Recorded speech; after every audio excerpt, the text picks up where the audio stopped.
पौराणिक कथाओं में कहा गया है कि जब भगवान शिव माता सती का शरीर लेकर इधर उधर भटक रहे थे तो उन्होंने नेपाल की धरती पर कदम रखा था।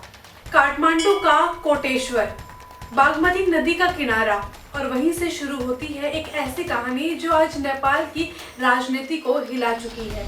ये कहानी है एक ऐसे लड़के की जो इंजीनियर था, रैपर था, सरकार को गालियां देता था और आज प्रधानमंत्री बनने की दौड़ में सबसे आगे है। इनका नाम है बालेन शाह। 2 सितंबर 2023 काठमांडू की रात एक सरकारी गाड़ी एक अस्पताल से निकलती है। गाड़ी में एक महिला और एक ड्राइवर। कुछ दूर जाने के बाद ट्रैफिक पुलिस ने गाड़ी रोक ली।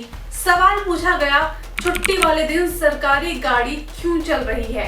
और फिर कागज मांगे गए, ड्राइवर के पास नहीं थे। 7 मिनट बहस चली, उसके बाद गाड़ी को जाने दिया गया। लेकिन अगले दिन सोशल मीडिया पर एक पोस्ट आया। पोस्ट लिखने वाला था नेपाल का एक नेता, जिन्होंने लिखा, अगर मेरी गाड़ी फिर रोकी गई तो सिंह दरबार जला दूंगा। सिंह दरबार नेपाल की सबसे बड़ी सरकारी बिल्डिंग है जहां से पूरा देश चलता है। और ये पोस्ट लिखने वाला नेता था बालेन शाह। 8 सितंबर 2025 नेपाल में अचानक शुरू हुआ बड़ा आंदोलन।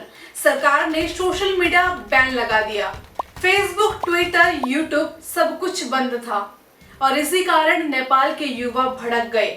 डिस्कॉर्ड पर ग्रुप बना और हजारों लोग सड़कों पर उतर आए। प्रदर्शन इतना बढ़ गया कि सिंह दरबार में आग लगा दी गई।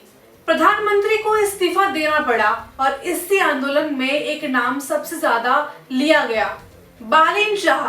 लोग कह रहे थे मेयर पद छोड़ दो और देश संभालो, लेकिन बालेन ने इंतजार किया क्योंकि उनकी नजर थी 2026 के चुनाव पर। 36 साल का बालेन शाह, जन्म हुआ काठमांडू में। पिता थे आयुर्वेद डॉक्टर और माता एक हाउसवाइफ थी। पढ़ाई सिविल इंजीनियरिंग, मास्टर्स किया भारत के कर्नाटक से। लेकिन ये उनकी असली पहचान नहीं थी। उनकी असली पहचान था रैपर। नेपाल में हिप हॉप का बड़ा नाम था। रैप बैटल में जीता, फेम मिला, इंस्टाग्राम, फेसबुक पर फॉलोअर्स बढ़े और यहीं से शुरू हुई राजनीति की तैयारी। 2017 में उन्होंने फेसबुक पर लिखा, मैं खुद चुनाव लड़ूंगा और खुद को ही वोट दूंगा। इससे लोग हंसने लगे, लेकिन 5 साल बाद उनकी बात सच हो गई। उन्हें काठमांडू का मेयर चुना गया।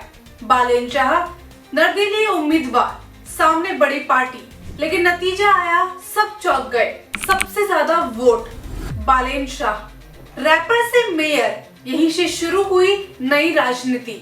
मेयर बनने के बाद बालेन ने अवैध निर्माण तोड़ने शुरू करे। हर जगह बुलडोजर, खुद मौके पर मौजूद रहे। लोग बोलने लगे नेता नहीं डॉन है। फिर आया एक और विवाद, फेसबुक पोस्ट, इंडिया, अमेरिका, चीन, कोई कुछ नहीं कर सकता। पोस्ट डिलीट हुआ, लेकिन स्क्रीनशॉट वायरल हो गया और यहीं से शुरू हुआ सवाल, क्या ये आदमी देश चला सकता है?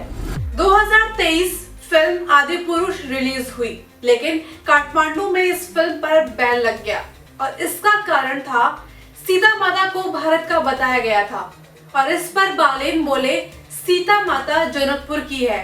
फिर ऑफिस में लगाया गया नक्शा जिसमें भारत का इलाका नेपाल का दिखाया गया। तनाव बढ़ा, लेकिन राजनीति और बढ़ गई। 2026 में बालेन ने मेयर का पद खुद छोड़ा और ज्वाइन कर ली नई पार्टी आरएसपी, जो कि सिर्फ 4 साल पुरानी थी। लेकिन चेहरा तो नया था बालेन का। चुनाव हुआ और नतीजा सामने आया। आरएसपी की भारी जीत, बालेन ने हराया पूर्व प्रधानमंत्री को। नेपाल की राजनीति पूरी पलट सी गई। सरकार को गाली देने वाला इंसान, चुनौती देने वाला इंसान, बिना प्लान के भाषण देने वाला इंसान, क्या वही अब प्रधानमंत्री बनेगा? क्या ये नेपाल बदल जाएगा या सिर्फ एक लहर है जो जल्द ही खत्म हो जाएगी? नेपाल की राजनीति का नया चेहरा क्या बनेगा? बालेन शाह, एक रैपर और फिर नेता, और नेता से प्रधानमंत्री, और आगे क्या होगा ये तो वक्त ही बताएगा। पर इस पर आप क्या सोचते हैं? बालेन शाह सही में नेता है या फिर भीड़ का हीरो है? कमेंट में जरूर लिखें। मैं सुमन, आप देख रहे हैं आरंभ न्यूज।